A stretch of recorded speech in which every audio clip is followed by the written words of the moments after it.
दोस्तों ये जो हमारा कस्टम मॉड्यूल हम बना रहे थे इसमें कुछ करेक्शन जो है हुआ है। मतलब हम लोगों ने जो ब्लॉक बनाया था, राइट, अभी इस ब्लॉक के अंदर जो लॉजिक हम लोग लिख रहे थे यहाँ पे मुझे थोड़ा सा करेक्शन करना है। ये जो लॉजिक है इसमें थोड़ा सा करेक्शन मेरे को करना है। क्योंकि क्या है कि जो टेम्पलेट फाइल है ना, राइट, जो टेम्पलेट फाइल है उस टेम्पलेट फाइल में मैंने, ये टेम्पलेट फाइल है और इस टेम्पलेट फाइल में मैंने ये HTML यहाँ लिख दिया है। लेकिन प्रॉब्लम क्या है? प्रॉब्लम ये है कि ये जो इमेजेस आ रही ना HTML के अंदर, वो इमेजेस के लिए हम लोगों को कुछ पैरामीटर, जब हम लोग इस टेम्पलेट को कॉल करेंगे तो इस टेम्पलेट में हमको कुछ चीजें डायनामिक चाहिए। डायनामिक चाहिए मतलब कहने का ये है कि जैसे सिटी का नेम है, अभी इस टेम्पलेट में सिटी लिखा हुआ है, अभी यहाँ ये सिटी का नेम डायनामिक होना चाहिए। डायनामिक होना चाहिए तो ये एक चीज है कि सिटी का नेम डायनामिक होना चाहिए। खैर ये सिटी का नेम तो हम जावा स्क्रिप्ट से अल्टर करेंगे, लेकिन जैसे इमेज है तो इमेज का जो पाथ है वो डायनामिक होना चाहिए। तो हम लोग यहाँ पर ये देखेंगे कि जब हम टेम्पलेट कॉल करते हैं, अभी हमने ये ब्लॉक बनाया, ठीक है, इस ब्लॉक की बॉडी का ये जो कोड है वो मैंने पूरा हटा दिया। यहाँ पर हमको कोड लिखना है, लेकिन हमको जब ये टेम्पलेट हम कॉल करेंगे तो कुछ पैरामीटर हमको टेम्पलेट में पास करने हैं और उसको यहाँ HTML में गेट करना। जैसे आप देखेंगे यहाँ पर मैंने पाथ वेरिएबल यूज किया है और यहाँ इमेजेस फोल्डर है। यहाँ पे मैंने जो मेरा मॉड्यूल है ना, इस मॉड्यूल के अंदर एक फोल्डर बना लिया इमेजेस, और सारी इमेजेस मैंने यहाँ पर रख दी है। ये सारी इमेजेस मेरी इसमें आ गई है। लेकिन इन इमेजेस, मतलब जो टेम्पलेट कॉल हम करेंगे इस ब्लॉक से, तो यहाँ पे हमको कुछ डायनामिकली वेरिएबल पास करना होते हैं। तो वो वेरिएबल हम लोग टेम्पलेट में कैसे पास करते हैं कि जब भी हम कोई कस्टम टेम्पलेट बनाते हैं, उस कस्टम टेम्पलेट में अगर हमको कोई अरे पास करना है या कोई वेरिएबल पास करने हैं तो वो हम लोग किस तरीके से करते हैं। तो जो टेम्पलेट होता है, जो टेम्पलेट हमने जहाँ इनिशलाइज किया है, ये जो हुक थीम है, इस हुक थीम में हमको एक चेंजेस मैंने यहाँ किया है। यहाँ पर मैंने एक लाइन ऐड की है वेरिएबल, और वेरिएबल में मैंने यहाँ पाथ ऐड कर दिया है। यानी कि यहाँ से मैं पाथ नाम का वेरिएबल पास कर सकता हूँ और उस पाथ नाम के वेरिएबल को मैं टेम्पलेट के अंदर गेट कर सकता हूँ। ठीक है, तो मैंने ये पहला चेंज तो मेरे को यहाँ पे करना पड़ेगा, जहाँ पे मैंने हुक थीम डिक्लेयर किया है, यहाँ पर मुझे ये लाइन ऐड करनी पड़ेगी वेरिएबल के लिए। तो ये लाइन मैंने यहाँ पे ऐड कर दी, यानी कि मैं अब यहाँ पे कोई वेरिएबल पास कर सकता हूँ। पाथ नाम का जो वेरिएबल है वो मैं यहाँ पे पास कर सकता हूँ। इसका मतलब ये हुआ। ये पहला स्टेप करने के बाद में हम लोग चलते हैं मॉड्यूल के अंदर। मॉड्यूल के अंदर हम लोग ये देखेंगे कि हम लोग जो हमारा करंट मॉड्यूल है उसका पाथ हम लोग किस तरीके से गेट कर सकते हैं। ठीक है, तो इसके लिए हम लाइन बाय लाइन कुछ कोड है जो मेरे को लिखना होगा। तो मैं एक वेरिएबल बनाता हूं यहाँ पे, तो मैं लिख लेता हूँ मॉड्यूल और अंडरस्कोर पाथ, ये लिखा मैंने एक वेरिएबल। और यहाँ पे ड्रूपल की एक सर्विस होती है जो हमको कॉल करनी होती है। तो ड्रूपल और यहाँ स्कोप रिजोल्यूशन ऑपरेटर, और यहाँ पे हमको कॉल करना होगा सर्विस मेथड। और इस सर्विस के अंदर हमको मॉड्यूल हैंडलर करके एक सर्विस है। तो अभी ये मॉड्यूल हैंडलर सर्विस क्या करती है ना, मॉड्यूल हैंडलर सर्विस जो होती है वो, मॉड्यूल हैंडलर सर्विस से हम लोग क्या कर सकते हैं, मॉड्यूल हैंडलर सर्विस जो है वो हमको मॉड्यूल की डिटेल देगी। जैसे मॉड्यूल का पाथ जो हमको चाहिए, हमको क्या चाहिए, हमको मॉड्यूल का पाथ चाहिए। तो ये मॉड्यूल हैंडलर सर्विस यहाँ पे हमको कॉल करनी होती। ठीक है, तो मैंने module path is equal to Drupal service module handler, इसको कॉल कर लिया मैंने। ठीक है, अब मैं क्या करूंगा, यहाँ पे मैं लिखूंगा dollar path, dollar module path is equal to, यहाँ पे मुझे लिखना होगा डॉलर मॉड्यूल पाथ, ये आ जाएगा। और इसके बाद में एक फंक्शन होता है जिस फंक्शन को हम लोग बोलते हैं कि गेट मॉड्यूल। गेट मॉड्यूल और मॉड्यूल के बाद मॉड्यूल का पाथ। तो ये जो फंक्शन होता है ना, ये फंक्शन कौन सा होता है, ये फंक्शन होता है गेट मॉड्यूल, और यहाँ पर मॉड्यूल का नेम, मॉड्यूल का नेम, और यहाँ पर मॉड्यूल का पाथ। तो इन दो लाइनों का क्या मतलब हुआ, इन दो लाइनों का मतलब यहाँ पे ये हुआ कि लाइन नंबर जो 42 है, यहाँ पे हम लोग मॉड्यूल का पाथ के लिए हम लोगों ने सर्विस इनिशिएट की। तो ये सर्विस ऑब्जेक्ट हमको मिल गया, यहाँ पे जो है वो सर्विस ऑब्जेक्ट हमको मिल गया। और दूसरी चीज जो है वो यहाँ पर हम लोगों ने मॉड्यूल पाथ यूज किया, तो मॉड्यूल पाथ गेट मॉड्यूल, और यहाँ पर हम लोगों ने मॉड्यूल का नेम हमको लिखना, और तो हमको मॉड्यूल पाथ मिल गया। यानी कि इस इमेज तक जाने के लिए हमको मॉड्यूल का पाथ चाहिए था। मॉड्यूल पाथ जाने के बाद में इमेजेस फोल्डर इसके आगे हम ऐड कर देंगे, तो ये इमेजेस हमको मिल जाएगी। तो हम लोगों ने यहाँ पे क्या किया, हम लोगों ने मॉड्यूल का पाथ गेट किया। ठीक है, अब मॉड्यूल का पाथ गेट करने के बाद में मेरे को ये जो पाथ है इसमें कुछ चीजें ऐड करनी पड़ेगी। जैसे मेरे पास जो यूआरएल है उसमें मुझे H T T P S add करना पड़ेगा, तो मैंने H T T P S add कर दिया। एच टी टी पी एड एस ऐड करने के बाद में मुझे बेस यूआरएल चाहिए, क्योंकि ये तो मॉड्यूल का नेम है। मॉड्यूल का नेम के बाद में मुझे क्या चाहिएगा, यहाँ पर बेस यूआरएल चाहिए। तो जैसे कि यहाँ पर आप देखोगे ना, तो ये ब्लॉक आ रहा है। अभी अभी मैं एक बार कैसे क्लियर करता हूँ। तो मैंने दी देव यहाँ पे मैंने लिखा ड्रस और सी आर रन कर दिया, है ना। तो यहाँ पर ये जो इमेज आ रही ना, ये जो इमेज है यहाँ पे लेफ्ट साइड में, ये जो इमेज आ रही है, ये इमेज का जो पाथ है वो मैं डायनामिकली कर रहा हूँ, है ना। अभी ये इमेज स्टेटिक आ रही थी, इसको हम लोग डायनामिकली बना रहे हैं। ठीक है, तो इस इमेज का हमको पाथ चाहिए एसआरसी एट्रीब्यूट में पास करने के लिए। तो उसके लिए मेरे को क्या चाहिए, मॉड्यूल पाथ चाहिए। मॉड्यूल पाथ मेरे को मिल गया, और अब एचटीटीपी होस्ट मुझे मिल गया। अब इस एचटीटीपी होस्ट में मुझे क्या करना है, मेरे को यहाँ पर बेस यूआरएल चाहिए। तो बेस यूआरएल के लिए भी हम लोग ड्रूपल की एक सर्विस कॉल करेंगे यहाँ पर। तो जो ड्रूपल की यहाँ पे सर्विस होगी उसमें मैं लिखूंगा यहाँ पे ड्रूपल।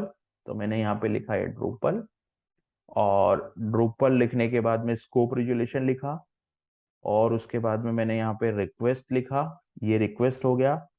और रिक्वेस्ट के बाद में यहाँ पे मैंने लिखा गेट होस्ट। तो ये गेट गेट होस्ट करके एक फंक्शन होता है गेट होस्ट। तो ये मुझे मिल गया मॉड्यूल का बेस यूआरएल। इससे मुझे बेस यूआरएल मिल जाएगा, और इस बेस यूआरएल के आगे मैं ऐड कर दूंगा मॉड्यूल का यूआरएल। और वो जो मॉड्यूल का यूआरएल है वो है डॉलर मॉड्यूल पाथ। ये जो है वो डॉलर मॉड्यूल पाथ। तो ये डॉलर मॉड्यूल पाथ ये हो गया सिंपल। इससे मुझे पूरा पाथ मिल जाएगा, है ना। यहाँ पर मैंने मॉड्यूल पाथ निकाला, यहाँ पर मैंने बेस यूआरएल निकाला, यहाँ पर मैंने मॉड्यूल पाथ निकाला, और ये वाली जो लाइन है यहाँ पे मैंने मॉड्यूल का पाथ निकाला। मतलब जो पहले वाली जो लाइन है, यहाँ पे मैंने सर्विस जो ऑब्जेक्ट होता है सर्विस ऑब्जेक्ट उसको इनिशिएट किया। दूसरी लाइन में सर्विस ऑब्जेक्ट का एक फंक्शन होता है गेट मॉड्यूल, इससे मुझे मॉड्यूल का पाथ मिल गया। और यहाँ पे मैंने बेस यूआरएल निकाला, और यहाँ पे बेस यूआरएल के साथ मैंने मॉड्यूल के पाथ को कन्केनेट किया। तो मुझे ये पूरा का पूरा मॉड्यूल पाथ मिल जाएगा। यानी कि ये जो इमेज आ रही ना, इस इमेज का जो यूआरएल आ रहा है, ठीक है, क्या आ रहा है यहाँ पर, ये बेस यूआरएल। तो ये बेस यूआरएल मिल गया, और ये पूरा पाथ मिल गया। यानी यहां से लेके यहाँ तक का ये पूरा पाथ जो है वो मुझे इस पाथ वाले वेरिएबल में मिल जाएगा। सिंपल, ये हो गया। अब मुझे क्या करना है, अब मेरे को यहां पर की भी चाहिए, है ना। क्योंकि हम लोग जो एपीआई कॉल करेंगे, तो एपीआई कॉल में हमको की जरूरत भी है। तो अभी की मेरे को चाहिए, तो की कहाँ से निकालूंगा मैं। तो की के लिए भी ड्रूपल की एक सर्विस होती है, जिसको हमको कॉल करना पड़ेगा सर्विस को। तो ये जो सर्विस मैंने कॉल की, यहाँ पर ये कॉन्फिग ड्रूपल, और ये मेरे मॉड्यूल का नेम है, और यहाँ पे इस मॉड्यूल का नेम, और ये जो फॉर्म बनाया मैंने उसका नेम है, और डॉट की। तो इससे क्या होगा कि मेरे को जो सर्विस है वो मिल जाएगी। सिंपल। तो यहां से मेरे को की मिल गई, मतलब जो एपीआई की मेरे को चाहिए थी वो एपीआई की यहाँ पे मिल गई मेरे को। अभी एपीआई की भी मेरे को मिल गई है, और एपीआई की के बाद में यहाँ पे मेरे को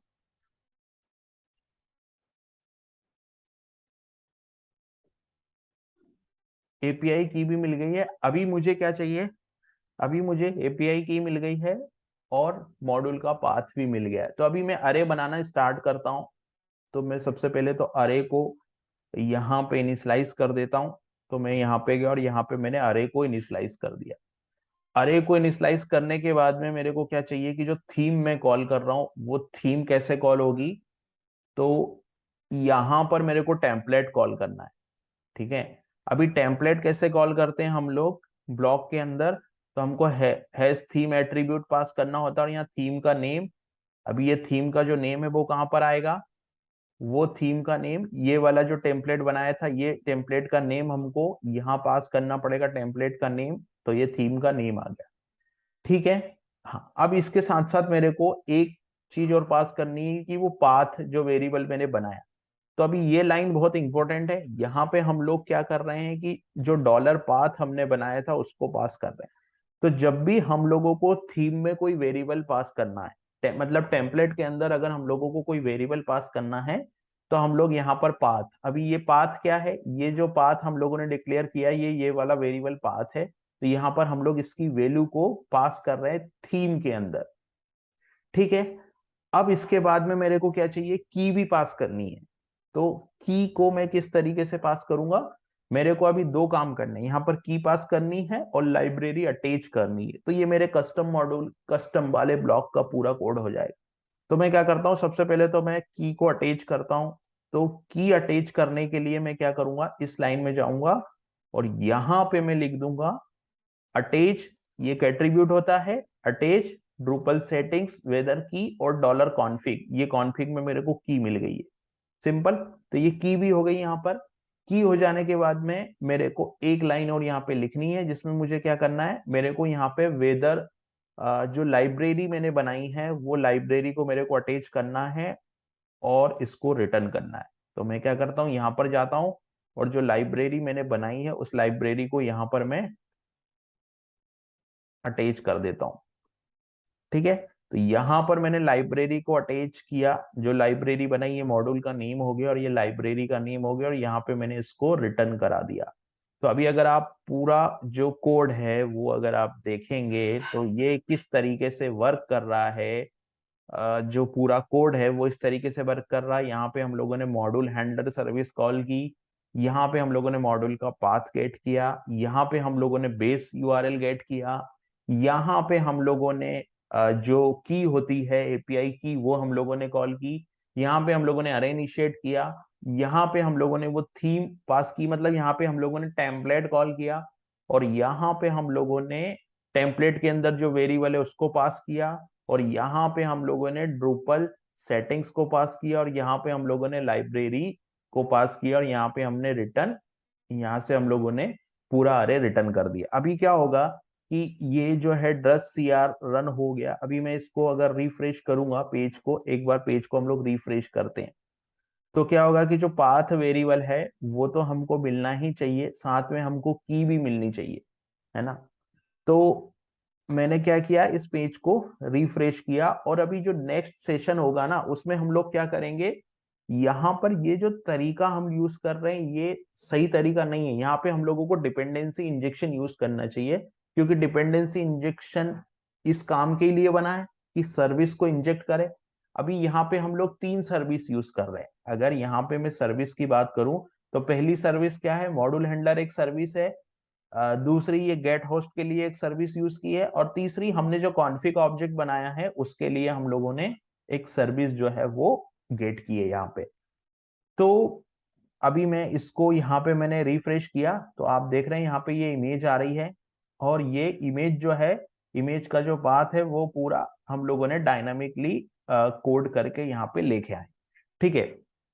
अभी मेरे को जो यहाँ पे ये जितनी सर्विस हम यूज कर रहे हैं ना इसका कंटेनर हम लोग किस तरीके से फाइंड आउट करते हैं, तो उसके लिए हम लोग ड्रूपल कंसोल की हेल्प भी ले सकते हैं। ये जो कंटेनर है ना, नेक्स्ट वीडियो में हम देखेंगे कि इस पूरे कोड को, ये वाला जो लाइन ऑफ कोड लिखा है ना, इस पूरे कोड को हम लोग डिपेंडेंसी इंजेक्शन से उपयोग करेंगे, डिपेंडेंसी इंजेक्शन के थ्रू करेंगे। अभी मैंने जो डिपेंडेंसी इंजेक्शन का यूज नहीं किया है, मैंने ग्लोबल सर्विस का यहाँ पर यूज किया है, तो इसी कोड को हम लोग डिपेंडेंसी इंजेक्शन में कन्वर्ट करेंगे। ठीक है।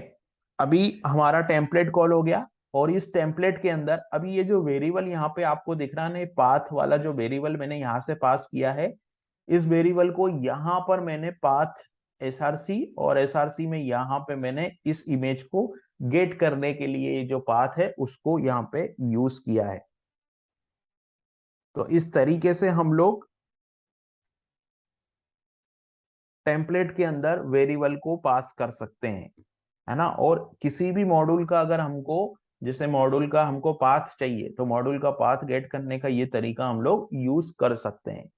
तो इस तरीके से हम लोगों ने क्या किया है, वेरिएबल पास किया है, डायनामिकली वेरिएबल को पास किया है। अभी ये जो टेम्पलेट है, यहाँ पे ये इमेज आ जाएगी। उसके बाद में हम लोगों को क्या करना होगा कि जो बाकी के एट्रीब्यूट है, इसके लिए हम लोग जावा स्क्रिप्ट यूज करेंगे। यहाँ पर जावा स्क्रिप्ट से हम लोग उस एपीआई को कॉल देंगे और वहां से डेटा को हम लोग लेके आएंगे।